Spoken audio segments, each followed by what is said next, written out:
নমস্কার। আজকের গল্প সুনির্মল বসুর লেখা আগডুম বাগডুম।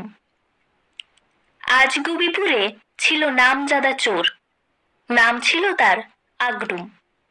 কত লোককে যে সে ঠকিয়েছে তার আর শেষ নেই। একদিন আগডুম বাজারে চলল গুড় বেচতে। হঠাৎ অবুঝনগরের মোড়ে আর একটি লোকের সঙ্গে তার দেখা হলো। তার পিঠে দড়ি দিয়ে একটা তরোয়াল বাঁধা। আগডুম বলল, তুমি কে ভাই? লোকটি বললে, আমি বাগডুম। তোমার নাম কি? বাড়ি কোথায়? আগডুম উত্তর দিলে, আমার নাম আগডুম। বাড়ি আমার আজগুবিপুরে। গুড় বেচতে বাজারে চলেছি। বাগডুম বললে, ভাই, আমি এই তরোয়ালটা বেচতে চলেছি। এটা আমার নিজের হাতের তৈরি, খুব ভালো আর মজবুত, অনেক টাকা এর দাম। আগডুম বললে, ভাই, তুমি আমার এই গুড়ের হাঁড়িটা নাও আর আমাকে তোমার তরোয়ালখানা দাও। আমার পাড়ায় ভয়ানক চোরের উৎপাত। বাগডুম বললে, বেশ, আমাদের পাড়াতেও ভালো গুড়ের অভাব। তারপর দুজনে দুটি জিনিস অদল বদল করে নিয়ে গেল। বাড়ি গিয়ে বাগডুম খানিকটা গুড় তুলে দেখল, ইস, হাঁড়িতে পচা গোবর ঠাসা। নাকে কাপড় দিয়ে পালাতে হয়, উপরে শুধু কিছু ভালো গুড়। আগডুম তো তাকে আচ্ছা ঠকিয়েছে।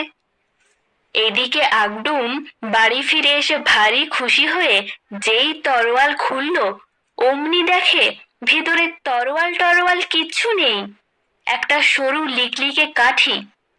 দুজনেই ভেবেছিল দুজনকে বেশ ঠকিয়েছে। আগডুম আজগুবিপুরের চোর আর বাগডুম আজব নগরের ঠক। বাগডুমের কাছে ঠকে গিয়ে আগডুম প্রতিজ্ঞা করলো তাকে ঠকাতেই হবে। একদিন শীতকালে বিকেলবেলা আগডুম কিছু পচা ডিম নিয়ে বাগডুমের বাড়ি হাজির হলো। বাগডুম, বাড়ি আছো তো?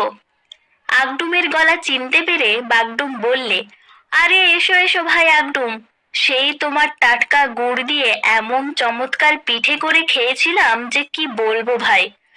এত পেট ঠেসে সেই পিঠে খেয়েছিলাম যে অসুখ হয়ে গেছে। আগডুম বললে, ভাই, তোমার তৈরি তরোয়াল এত চমৎকার ধারালো যে তার তুলনা হয় না। যত চোর আর ঠগ সব ওই তরোয়ালের ভয়ে দেশ ছেড়ে পিটটান দিয়েছে। যাই হোক ভাই, আজ মানস সরোবরের দুধ হাঁসের তাজা ডিম এনেছি, কিছু রাখো।